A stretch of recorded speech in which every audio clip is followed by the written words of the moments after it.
live yet? Good, all right. I will call the July business meeting of the Lee County Board of Education to order. Ms. Ford is gonna offer our invocation. Let us pray.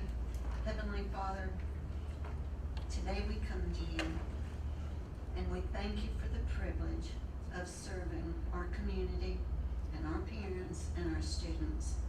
It is a tremendous responsibility to prepare students to enter the workforce and have a good job, Lord.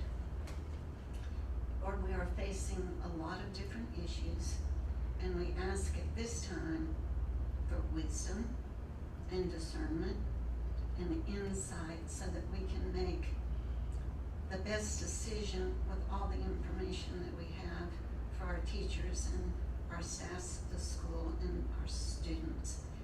It is so very important during the time of the virus in our community. And Lord, we pray for the people in our community and in the surrounding areas that are going through this, that they stay safe and that they use the wisdom to wear masks and be as safe as possible so that our community can stay safe and we can reopen schools. Heavenly Father, we thank you so much for loving us and for listening to us when we pray. Amen. Amen. Thank you, Ms. Ford. You have the agenda before you. Can we adopt it by consent? Seeing no objection, we will move forward with that. We have the minutes from the June 8th and July 8th minutes in the presentation. What is the pleasure of the board as it relates to those minutes? I make a motion that we approve the minutes. Ms. Ford made a motion. Second. Dr. Newell has made a second. Is there any discussion? Hearing none, all those in favor, let it be known by saying aye. Aye. Aye. Any opposition? Passes 5-0. We have the financial report for the month of May 2020. What is the pleasure of the board? Move that the financial report be approved. We have a motion from Ms. Lane. We have a second. Second. Second from Ms. Van. Any discussion? Hearing none, all those in favor, let it be known by saying aye. Aye. Any opposition? Passes 5-0. You have the consent agenda before you. It looks relatively short. Dr. Miller, are there any specific items you'd like to point out there, or? Just that it's routine for this time of year, and I look back at last year's agenda, it's almost identical in numbers for each category. There are 15 recommendations for employment, 8 resignations, 1 retirement, and 2 reassignments. All right. What is the pleasure of the board in relation to the consent agenda? I move to approve the consent agenda. Motion from Ms. Lane, is there a second? A second. Second from Ms. Ford. Any discussion? Yes. Yes, ma'am. Dr. Miller, I noticed that we have a couple of individuals that they're pending, their contracts are pending, and if they can get out of their contracts, and I think it might have even been on the one prior to this, has there been any problem with other school systems releasing these teachers? No, ma'am, not that I'm aware of. I would think that they have already done their homework and talked to their school system prior to accepting a position with us. Now, that does not mean that it won't happen, because we're certainly operating in a new environment that we are confident that that's going to be the case, that we'll be prepared if not. The positions that we're recommending, those individuals that left those positions, were there any conditions we put on those individuals prior to leaving? Say again now, I'm not sure I understand. Okay. We're filling some positions at the schools. Yes, ma'am. The individuals that left those positions, I didn't know how recently they left. Did we put any conditions on those teachers that left our school system about filling their current positions? Not any on this particular list, but we do that on occasion, that when necessary, if we're in a position where, say, it's a critical need area, we will say, if we can find a replacement, we'll release you from your contract. And that does not bear on any of these positions. Okay, thank you. Yes, ma'am. Any other questions? Hearing none, all those in favor of the consent agenda, please let it be known by saying aye. Aye. Any opposition? Passes 5-0. Dr. Miller, your reports? Tonight, we'll start with our SPLOST report, and I'm glad to say that the collections for June were outstanding to the tune of $424,100.86. I believe this is the largest single month collection in the history of SPLOST, which began in January of '98. And talking with other superintendents around the state, they're seeing similar results. Part of this, I'm sure, may be related to the pandemic and the stimulus that went out, but a lot of people believe this is primarily because the state is now closing loopholes, taxing online sales, and so that, we believe, promises a bright future with SPLOST collections, and this is very good news, very good news. Moving right along, online residency verification is the next thing I wanted to speak to the board about. This year, we are requesting, not requiring residency and proof of residency, and we're doing this to decrease traffic in our schools. We see this as a convenience for parents and a proactive safety measure in light of the pandemic. This does not change the board policy that requires students to reside in Lee County to attend school in Lee County. It's just simply a way to help us limit traffic a little bit, because there's a great deal of that around the residency issue. We'll continue to verify residency where needed, and we expect our parents to work with us, but we're changing that from require to request. Plans for reopening Lee County schools. You have a document, a hard copy of a document that outlines a general overview of the plans that we have. You can see on the display there. We are 18 business days until school opens Friday, August 7th. And this document summarizes our plans to this point. With the board's blessing, we will post this online after the board meeting for the public to view. And it generally follows what we previously released concerning our plans for reopening. Probably the biggest question that we've had from parents, and we've gotten many emails, I appreciate and thank the parents for emailing us their questions, center around the mask, the personal protective equipment. And I just wanted to share with the board tonight that our plans are to require face coverings for staff of Lee County schools, and to strongly encourage students to wear face coverings. We are going to require face covering for those who ride school buses. The latest guidance from the Department of Public Health and Georgia Department of Education came out today. There's an article about it in the Atlanta Journal-Constitution. We're going to post that. It's an updated version of this document. And we'll post that on our website as well so parents can access it. But in that guidance, it does say that when students ride on a bus, if they're from different families and they're seated beside each other on a school bus, it would be very wise for them to wear a mask. So we think this is the best way forward at this time. We appreciate the Georgia Department of Public Health and Georgia Department of Education as they continually update us and guide us in our development of plans. And I would like to get any comments or remarks from the board that you would like to share, if you have any, or any questions you might have about this document or any of the plans we have going forward. Yes, ma'am. I think it's very well done. I've read over all about the protocols that are going to be in place in the schools, and I think that it is very clear. The one question that I had is under the area of extracurricular. Yes, ma'am. And it is students that choose the virtual learning can participate in some, Yes, what ma'am. does that word mean? Some extracurricular. Well, I can tell you my view of that.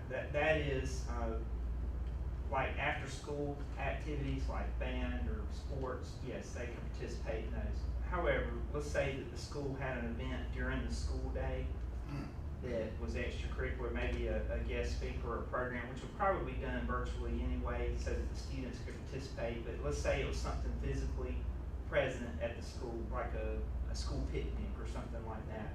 We don't want to exclude our virtual families, but we also want to limit traffic in the building. So we didn't want to put down that they can do everything because we're not really sure right now what that's going to look like when the school year starts.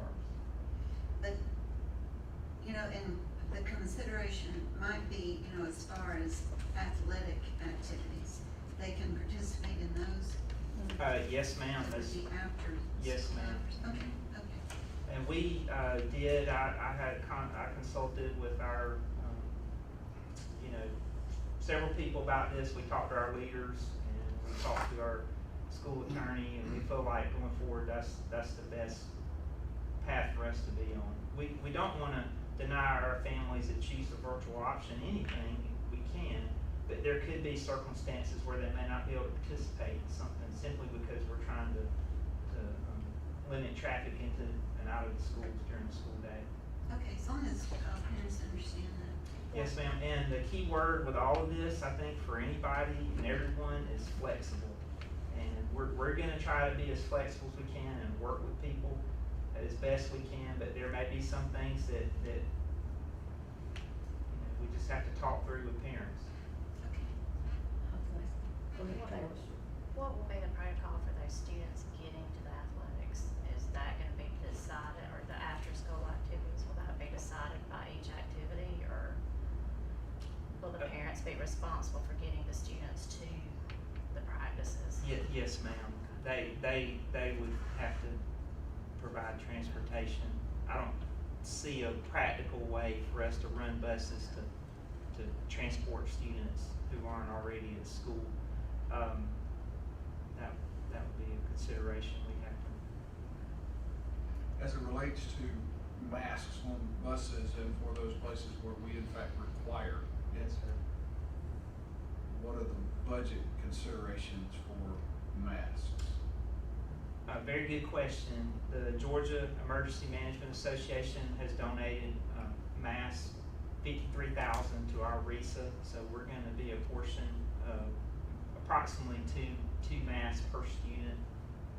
And we also have purchased some masks to provide in the event a student forgot one or needed one on a limited basis.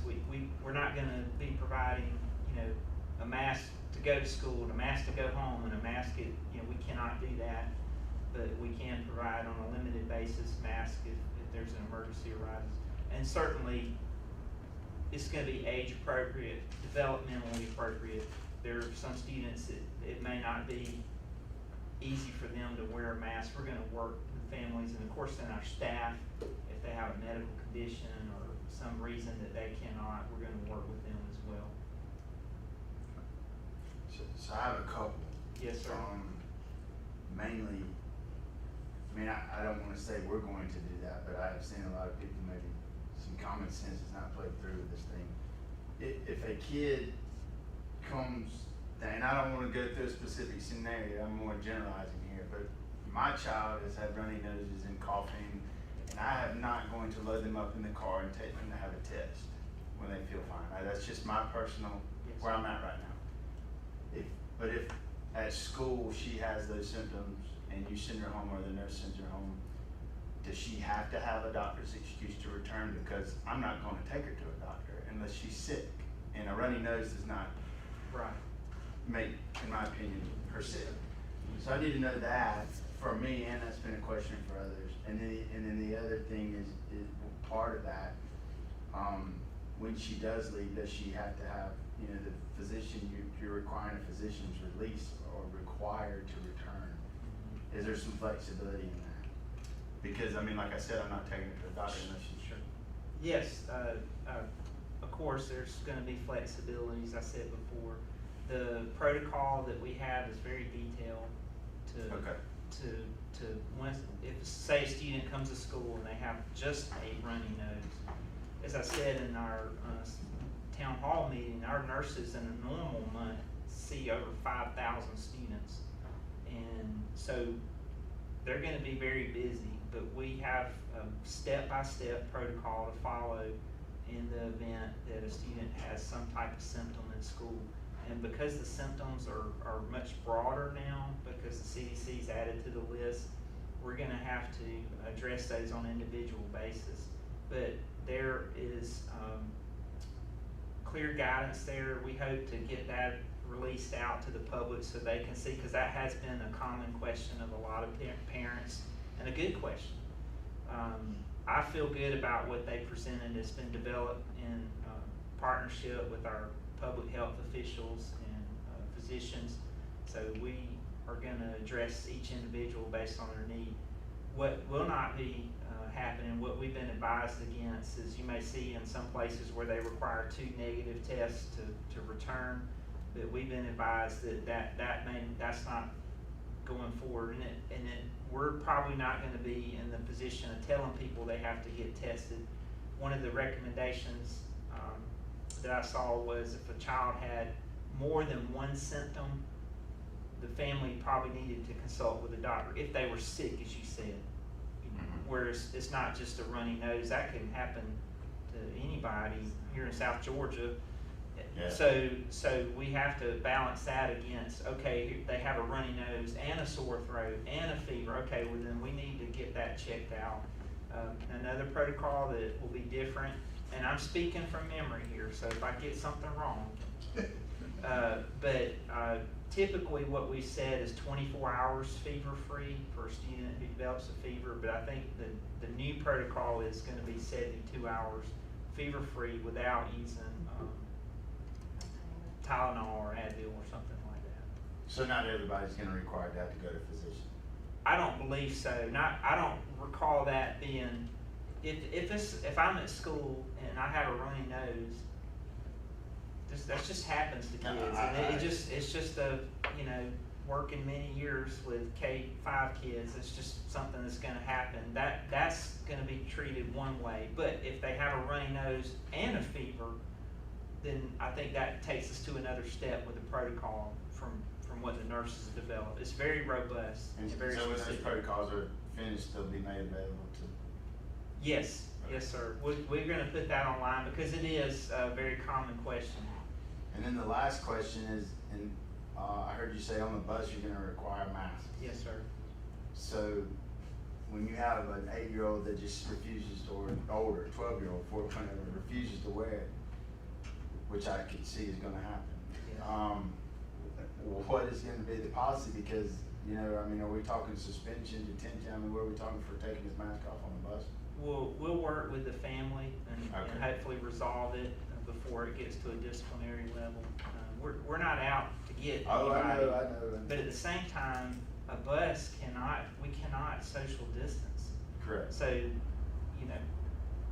I know there are a lot of strong feelings on masks, and I get that, but it makes sense to me, if I can't social distance and I'm sharing the seat with another child from another family, just to be safe for everybody, it's best to wear a mask. Again, it has to be developmentally and age appropriate though. I don't see, most 4-year-olds keeping a mask on for an hour bus ride. But It's just a question that's been posed to me by some parents, and so I agree to. Yeah, and now we provide transportation. That's a service we provide. Parents are welcome to transport their own child if that's a concern they have, and I think a lot of parents will do that. I'm not saying they have to, but we provide that as a service. But we also have expectations that have to be fulfilled in a normal school year. Setting aside the mask, you got to stay in your seat, and you got to keep your hands to yourself and things like that. And so we certainly want to make sure kids are doing right, because their life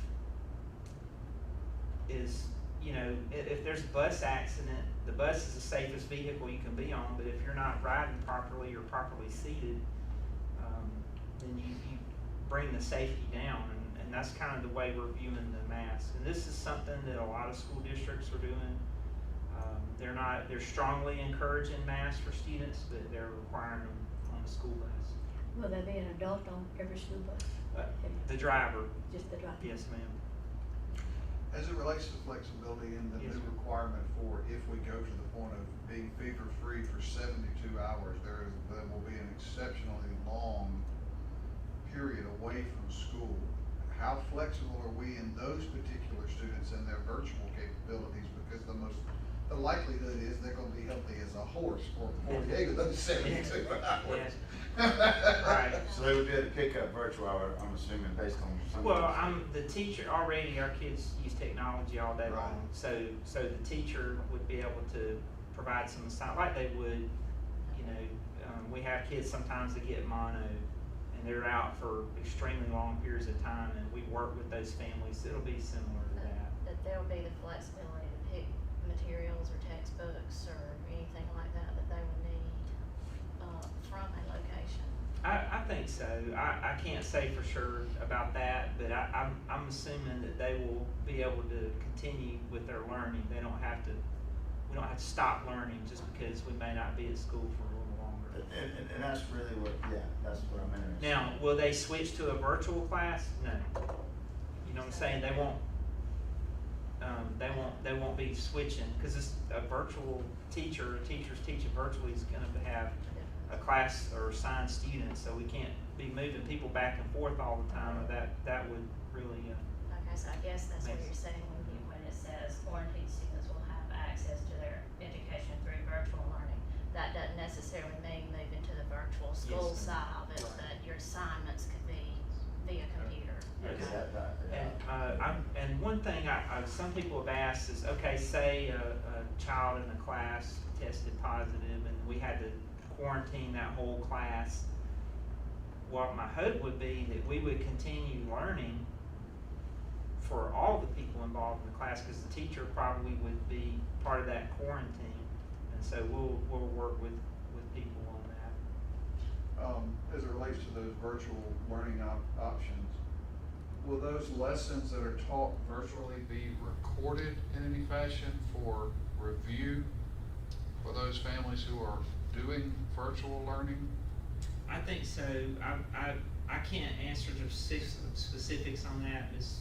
Mary could do that better than I can, and I'll get that answer to Okay. you. But my understanding is we're gonna use a combination of in-person, like I'm sitting in a class watching the class factor equations in Right. math, and I'm seeing that as it happens. But there certainly will be a component where it could be recorded. There's technology. Blair could probably answer this better than I can. I'm gonna, is he in here? Okay, called Swivel, and it's in effect like a cell phone on a tripod, and it follows the teacher and allows them to conduct class and people to see that as it's happening. A lot of the questions about virtual learning and the comments from parents, I really would encourage them to directly contact their child's school to get the specifics about what that's gonna look like. That question was from a parent, that's why I asked. Yeah, it's a very good question, and was one we've seen before, so. Will there be opportunities for the parents to have mini training sessions some way on this, particularly for the younger children that may require more assistance with a computer and access?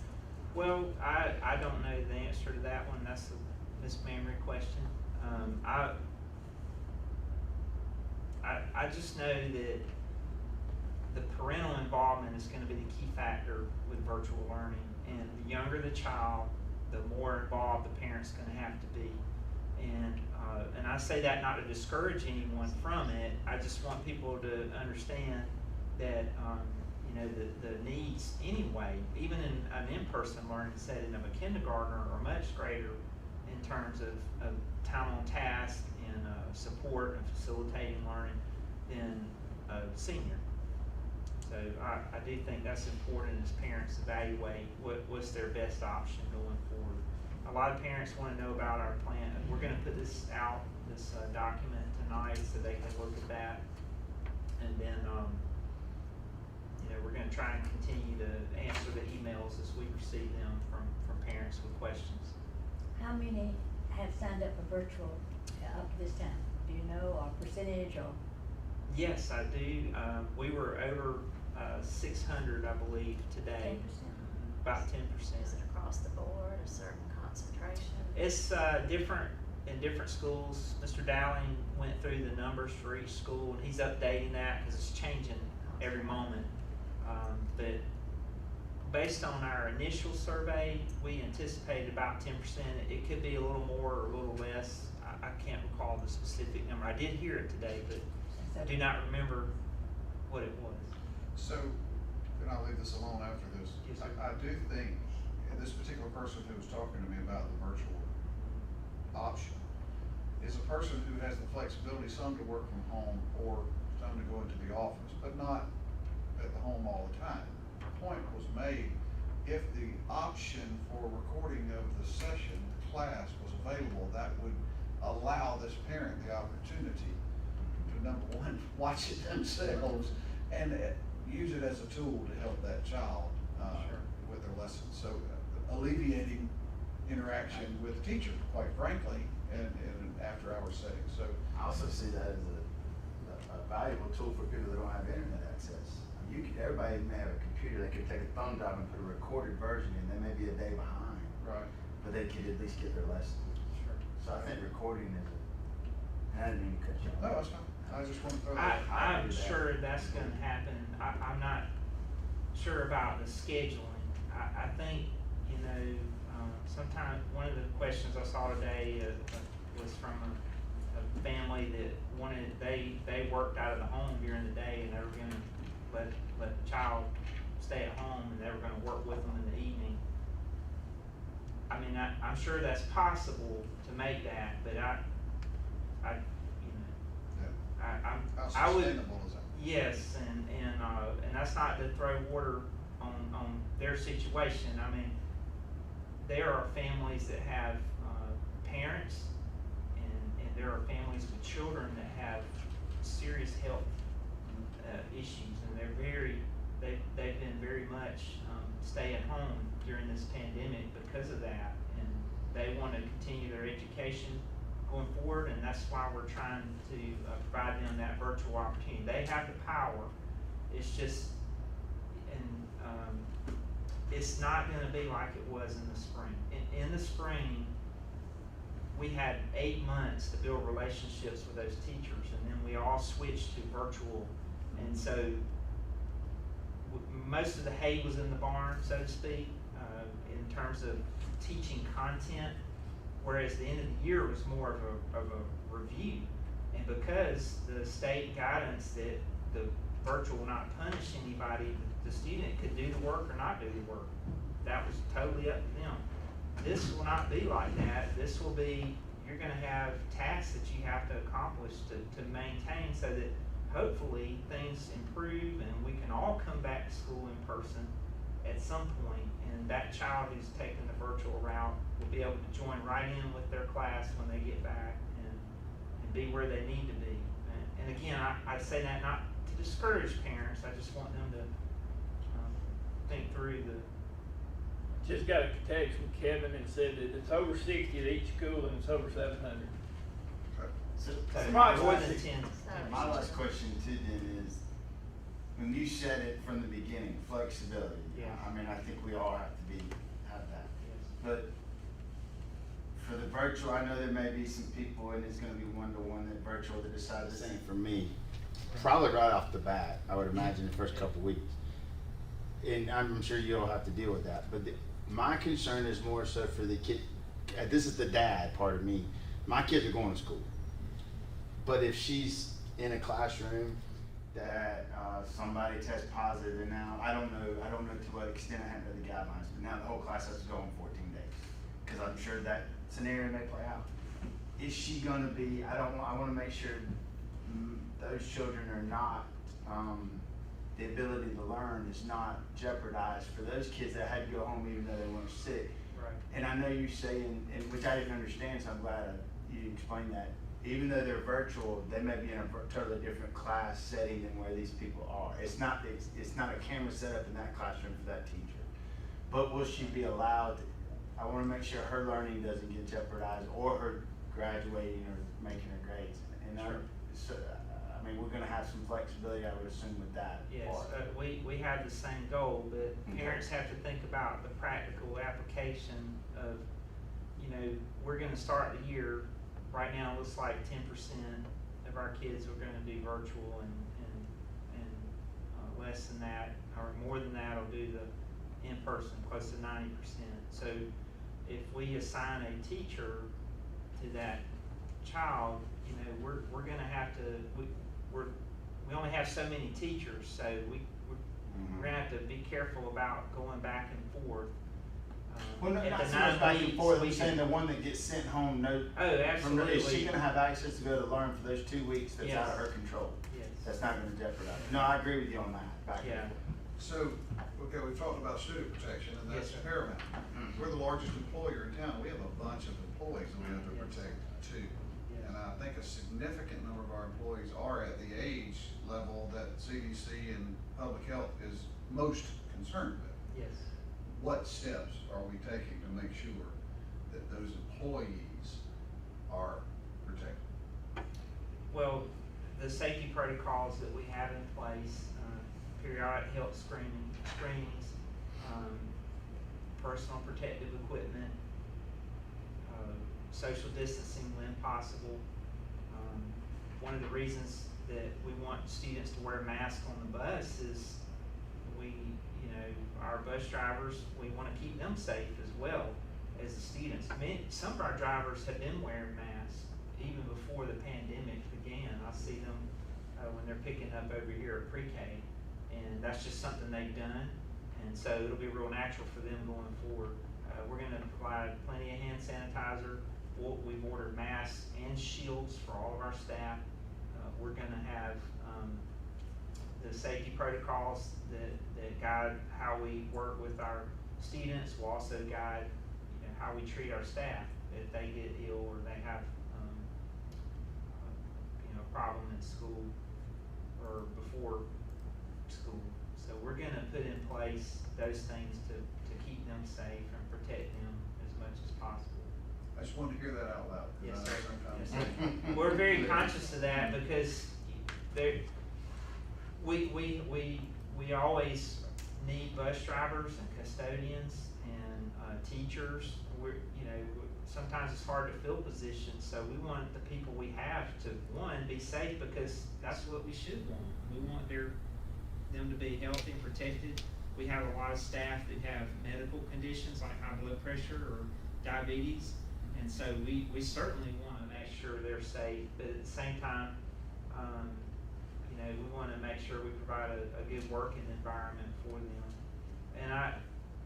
And to my knowledge, so far, the vast majority of our staff are planning to come back and are ready to come back. Right. And there are some that may not, because they have a medical issue, and we're working with them, being flexible, trying to be proactive there to help them be safe. Right now, in our community, we have a pretty low rate of spread from what I understand. Now, I'm not reading the data every day, but Lee County's been, pretty low rate of spread. When school opens, we want that to be the case going forward, because we're gonna bring 7,000 people, adults and children together, or close to that number, maybe not with the virtual learning, but we want them to be safe, and we wanna continue to keep the spread of COVID-19 down in our community, and the things we have in place are towards that end. Thank you. Any other questions for Dr. Miller? No, Kevin wanted to add that Dr. Lewis said that wearing a mask could reduce quarantine if somebody in a class catches it, if everybody's been wearing a mask. You've heard that, I don't know.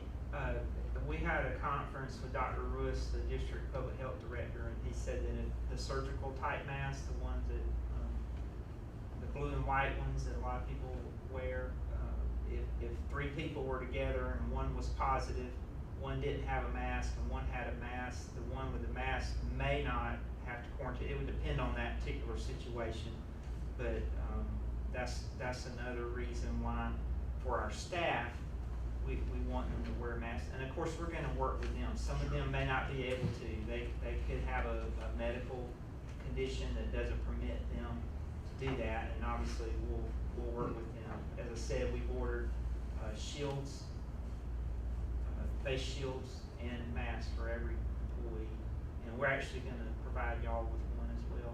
If you, Sure. Well, that's where I don't wanna lose sight of common sense a little bit. I mean, sometimes, I'm not just downplaying this virus, but at the end of the day, when a kid comes down with those symptoms, do we make him have a negative influenza test before he comes back? No, we don't, I don't think.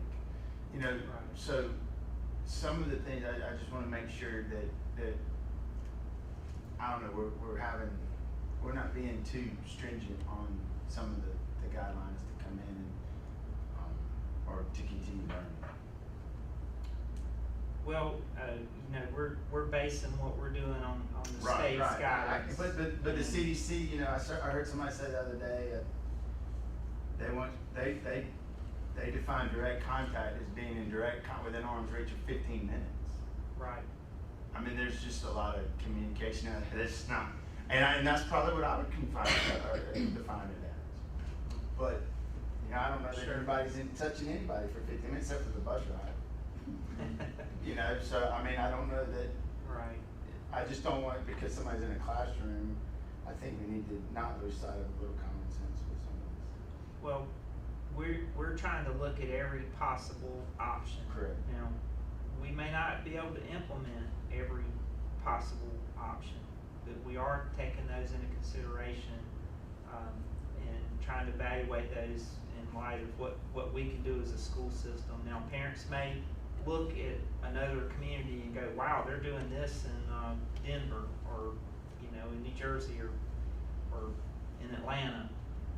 Well, you know, it's not that what might be right for them may not be right for us, or it may not be something that we think is the best thing at that time, but we can certainly adjust. I think there will be changes as we go forward. This Yeah. document I like this is document. gonna, well, we want it to be simple. I've seen a lot of systems that release like 30, 40-page plans. Who has time to go through that? I mean, there are some that will, and we plan to make ours public at some point, but it's changing every day. Yeah. We did the town hall on Thursday. On Friday, I got an email saying something I said in the town hall was no longer the latest thinking. So, and that's just kind of the way it's been with this process. And my goal is for our parents to have peace of mind about where their child is and what they're doing. If we can do that, everything else will take care of itself. And that's our goal every day, not just during the pandemic, but if the parents are, you know, confident that their child's gonna be looked after and cared for, and I know this board does, I know our principals and staff, we all take responsibility for the families who entrust their children to us, and we wanna do our best by them, and that's what we're gonna do. And I hope that, you know, our families will continue to send us their questions, cause they're really helping. They're asking good questions, and they're really helping clarify our thinking, and they're helping us as we develop our plans. So I really wanna commend our community and thank them,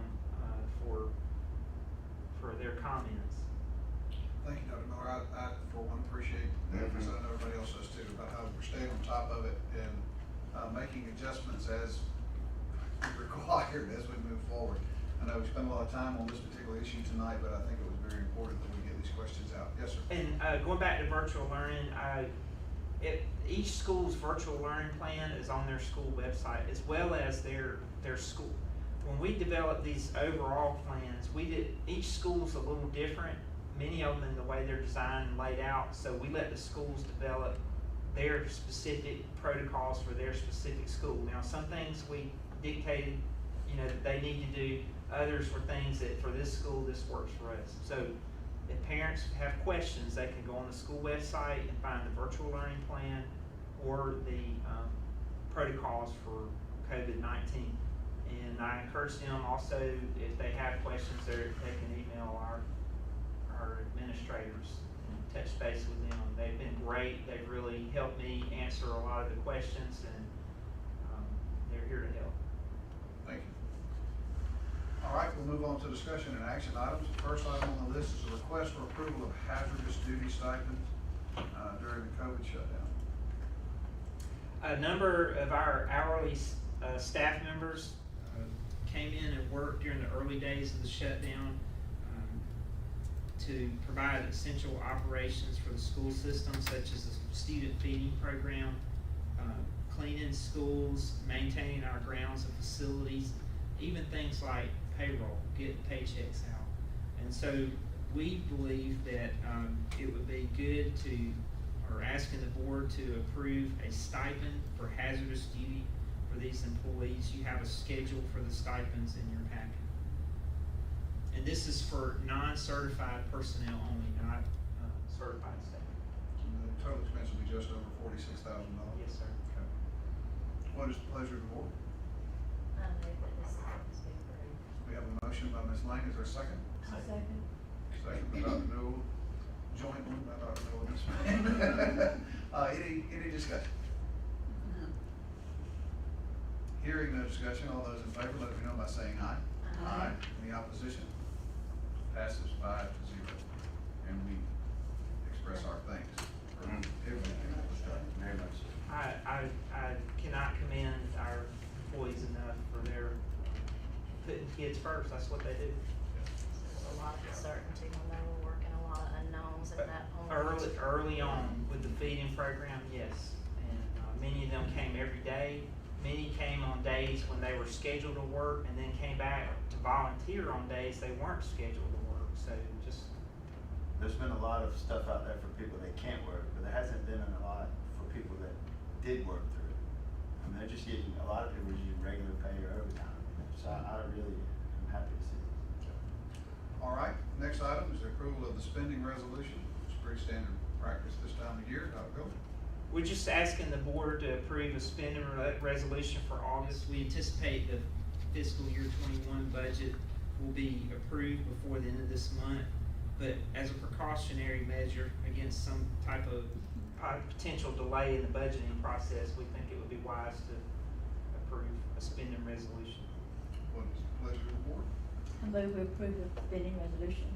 Motion by Ms. Van, is there a second? Second. Second by Ms. Lang, is there any question, any discussion? Hearing none, all those in favor, let it be known by saying aye. Aye. Any opposition? Passes 5-0. Next item on the list is the first presentation of the 2021 budget and setting of our budget hearing dates. Dr. Miller? I'm gonna call on Mr. Kelly just to say a few words about this. Okay, right now, the only thing that major is setting the date for me to advertise when the hearings is gonna be. The budget, the state cut not being 14% really helped a lot, and the carrying over of the money that we didn't spend last spring helped, so I don't see any furloughs. Right.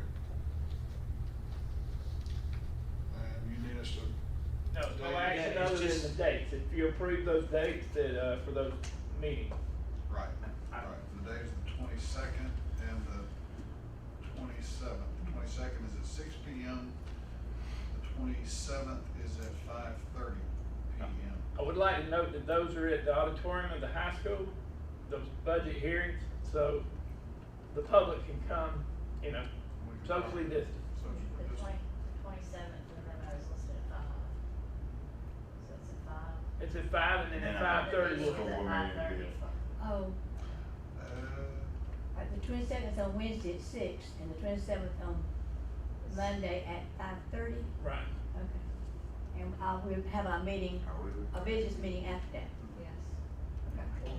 That's a board planning meeting, so I'm not, Okay, so there won't be that much.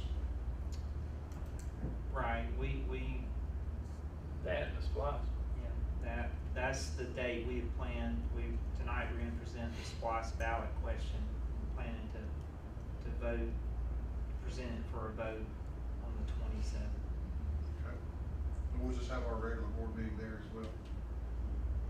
The hearing's at 5:30?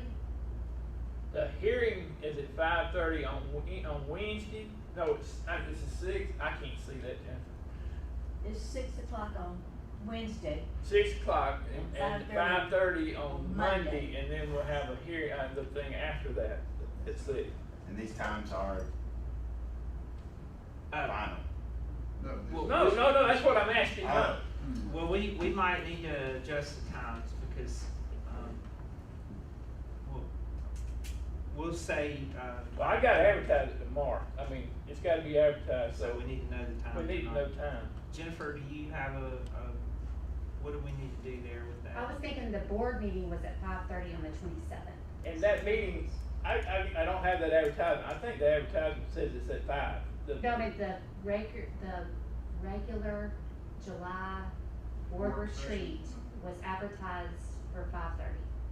And And it the says budget that's hearing is, At The 5. budget hearing would need to be at 5, okay. Okay. 30 minutes. if that's, I mean, if that works for everyone's No, that's schedule. fine, we're just trying to clarify. Yeah.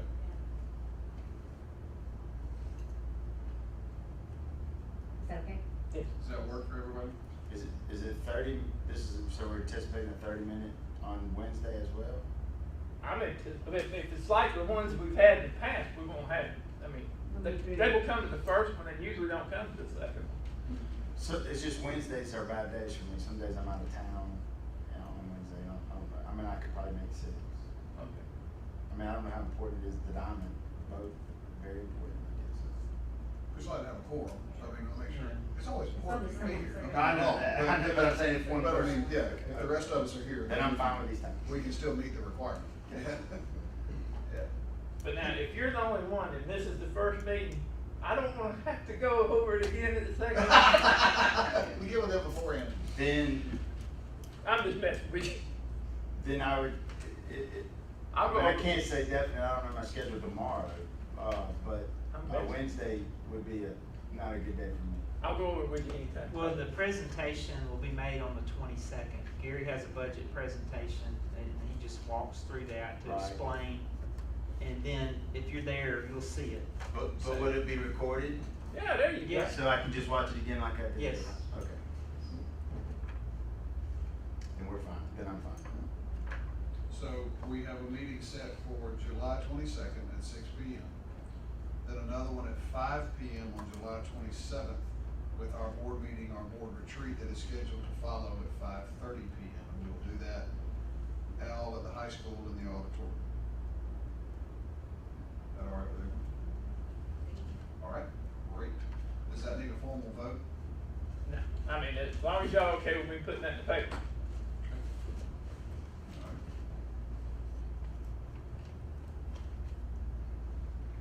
Is there any other issues on budget? All right. Next item is the request for approval of the Go Solutions Service Agreement. This service agreement with Go Solutions helps maintain our compliance with the Medicaid state plan under Title 19 under the Social Security Act. So we partner with Go Solutions for a number of years and we're asking the board to continue that partnership. What is the pleasure of the board? I move that we approve the Georgia Solution contract renewal. Thank you, Ms. Ford. Is there a second? We have a second. Is there any discussion? Hearing none, all those in favor, let me know by saying aye. Aye. Any opposition? Passes 5-0. Next item is a request to amend the 2020 budget. Dr. Miller? I'm gonna defer to Mr. Kelly again to speak about this. This is related to federal programs, so we're trying to do is Every 3 years, we're monitored, and when the monitors come in, they wanna make sure our budget equals our con out. And the budget, we put the budget in and started in February, and it's based on what we had the grant award for the last year. Those grant awards changed, and this year it's $188,000 difference because we picked up a grant of $68,000 that I didn't even budget for last year because, so we're just making our budget include all those at the exact amounts. Okay. What is the pleasure of the board? Move to approve the adjustment. I Have a motion by Ms. Lang, is there a second? Second by Ms. Ford. Any discussion? It's nice to have something ended in a positive way. Hearing no other discussion, all those in favor, let me know by saying aye. Aye. Any opposition? Passes 5-0. All right, item number 6 is a discussion of the Verizon tower. We were approached by Verizon about placing a cell phone tower on our Lee County High School campus. And you can see from the map, they gave us, 3 possible locations, and this is the one we feel is the best. And it is on the corner of, what is a football practice field that we have behind the stadium. I cannot remember the exact height. I wanna say 60 feet, but I do not.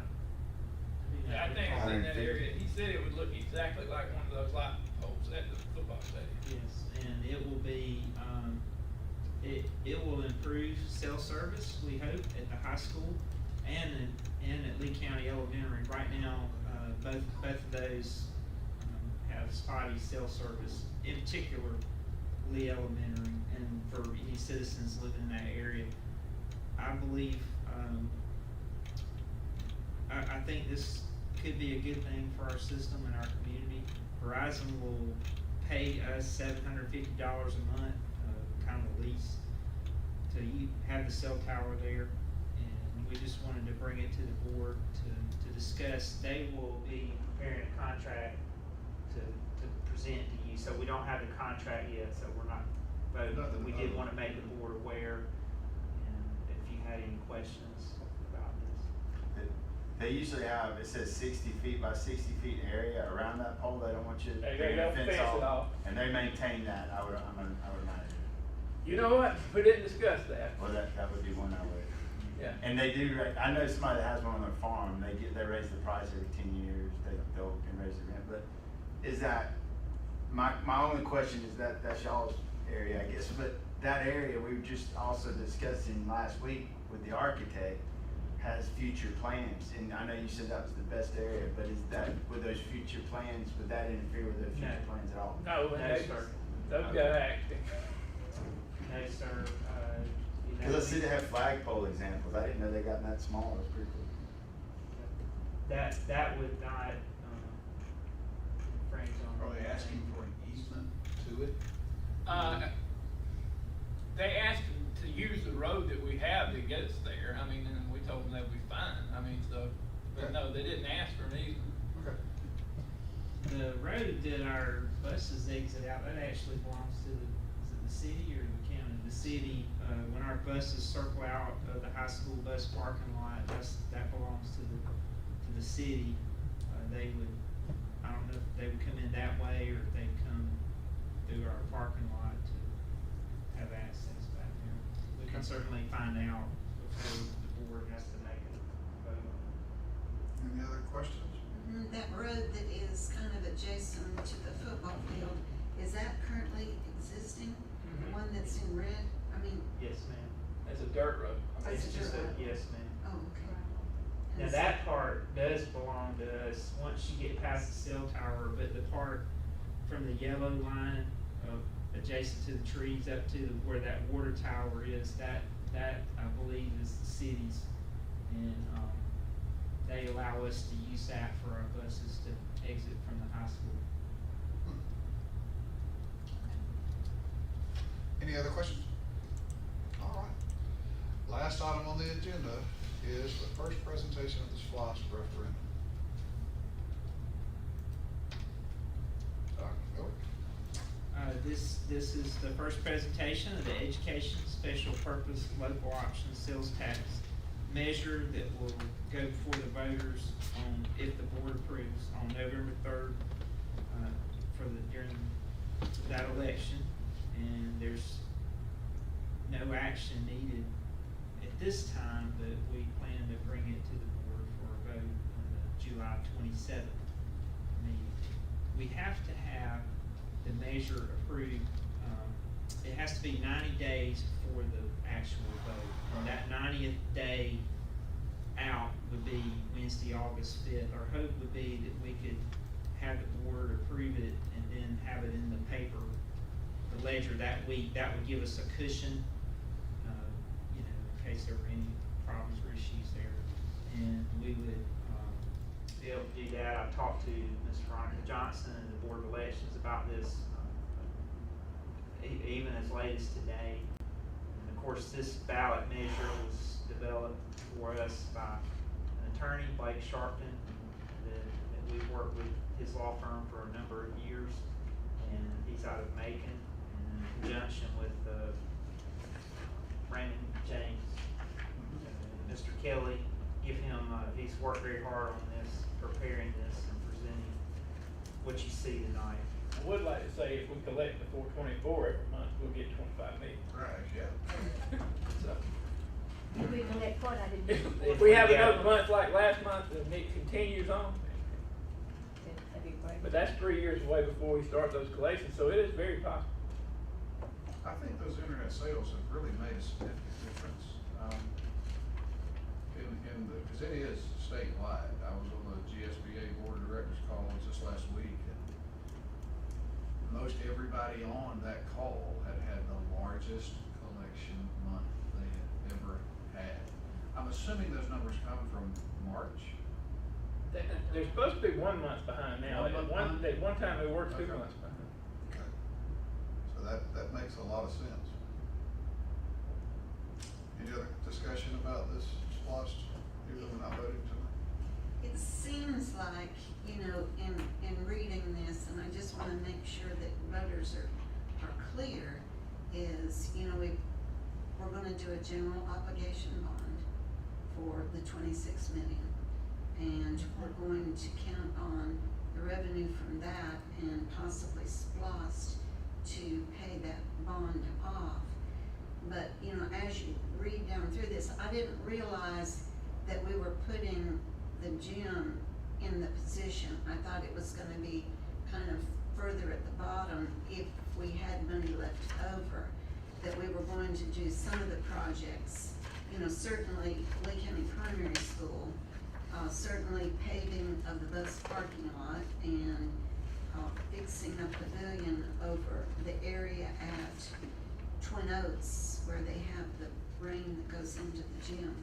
But there seems to be a lot of projects, and I know if we place the gym so high that some of these other projects might not be, we might not be able to fund these projects.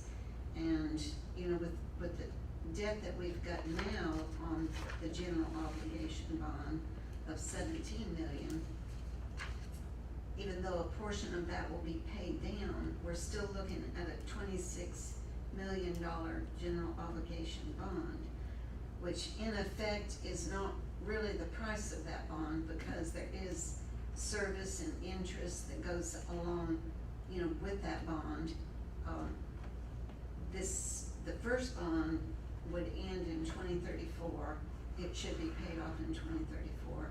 This one would be 2033. But it seems like it's awfully risky to put ourselves out for a gym at this time, considering the fact that we don't really, you know, our schools are getting older and they are going to require renovation. I mean, the middle school west, I know the east was renovated, the primary school will be renovated, but our schools are getting a little bit of age to where we're going to need to set aside money to renovate those facilities. I would love to see a pre-K center. I would love to see the opportunity for every student in Lee County that is 4 years old to be able to go to school, you know, in our school system. And then, as long as I'm wishing, I would like to see a 3-year-old program be a part of that. When we did the Literate Lee program and we had 30 plus students in that program, we were able to identify students that had specific needs prior to them ever entering the pre-K program. So there's so many benefits, and I feel like the foundation for students is so critical that, you know, putting our money in this one particular, actually, system, you know, I mean, the structure is really kind of stretching it a little bit. We've got 6 nice gyms. I know that there's scheduling issues with those gyms, but, you know, I would like to consider what else could we do, possibly, you know, I know the current gym can hold 1,600. That's by the fire marshal standards. We might have to do something with the seating, but, you know, what else could we do so that we could keep money available for any other events that might come up?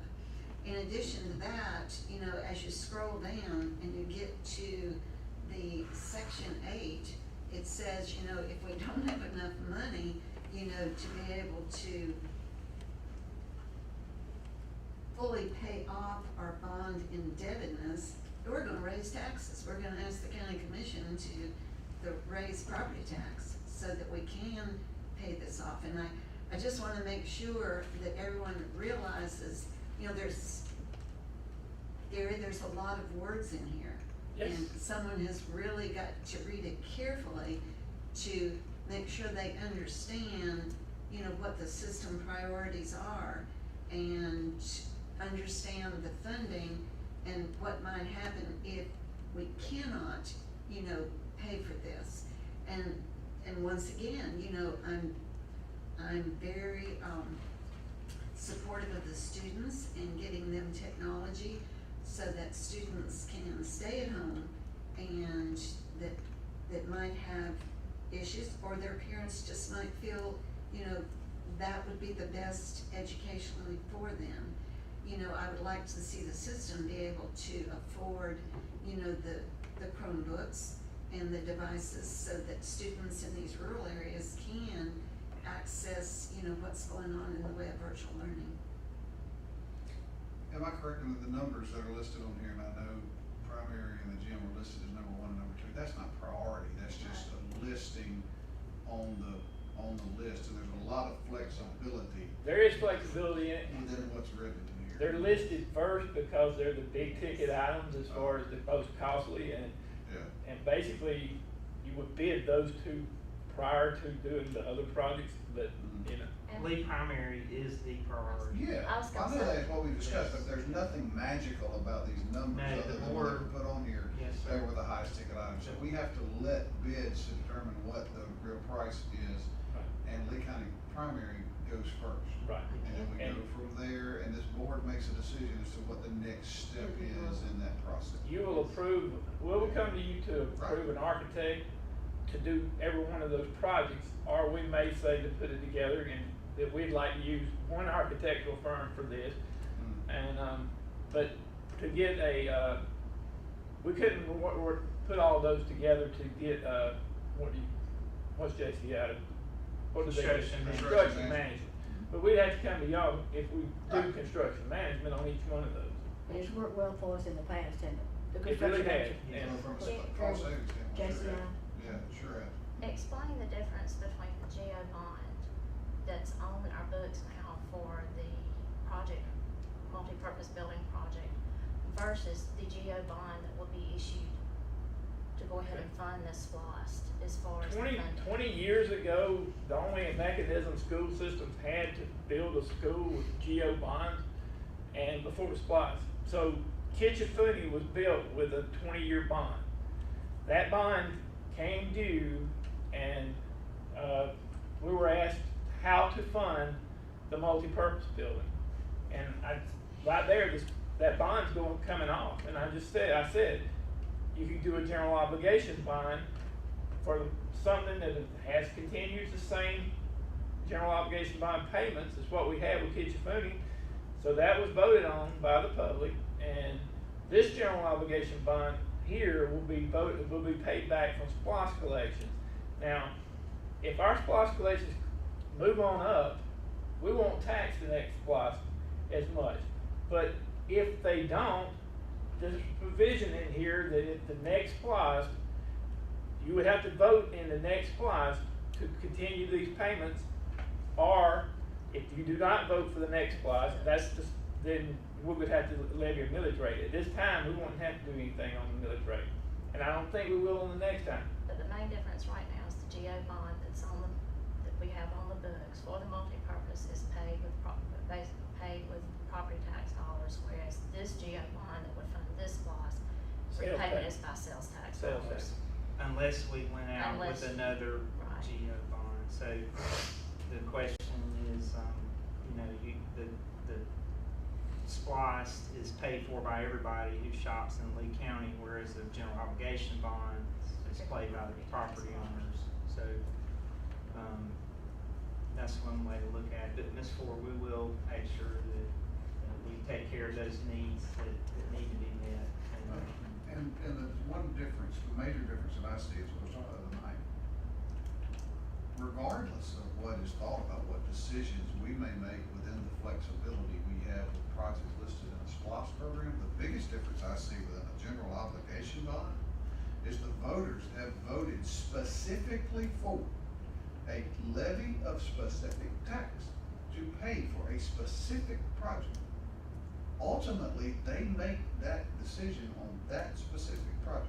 The voters of Lee County with that last general obligation bond voted specifically to build a multipurpose facility. We had other things in there. There were a We handful didn't of have things other. just the multipurpose, didn't we have a bunch of other things in that? But in that particular bond, it was specific that we were doing those things. Here, we have flexibility that depends on the revenue we get. Okay, yeah, okay. So it is a decision of the voters, a specific, that I see that just totally different. Could I ask a question about the pre-K? You asked for a building pre-K. I thought we were working on a pre-K down We're here. renovating classes. Is that out? We're not doing that anymore? Yes, ma'am, and the board's welcome to come and view it You saw it anytime before, and see yeah. the progress they're making. It'll be Yeah. ready for the start of the school year. Okay. We don't receive any, funding from the state for facilities for pre-K. So anything we do is local. Isn't that right? And there's no state, that's why you don't see, unless it's a real large system like Cobb or something like that have special built pre-K facilities, because most systems is either housed in the elementary or lower schools or in a situation like we have here. But I do hope you'll come and see, it's really looking good down there. We've replaced the windows. They were making preparations to lay floor today when I was up there looking at it. And, that D building's, it was just full of stuff, and that's a good building, and now we're repurposing that building to serve our pre-K students. And we're gonna have on our one campus now, all the pre-K classes, because like the last few years, there's been one off-site over at Lee Primary, so we're excited about that, and we'll have the room to expand. We did not win.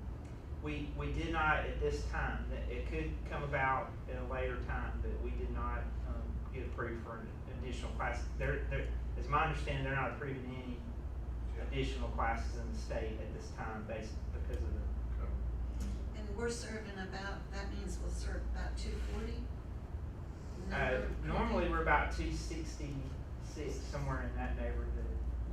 And this would have been if we were approved, it would have been a class of 18 because it would have been a pre-K inclusion class, so a little bit smaller numbers, and would have had 2 teachers in a pair versus 1 in a pair. But we've got 2 classrooms since we moved the lunchroom.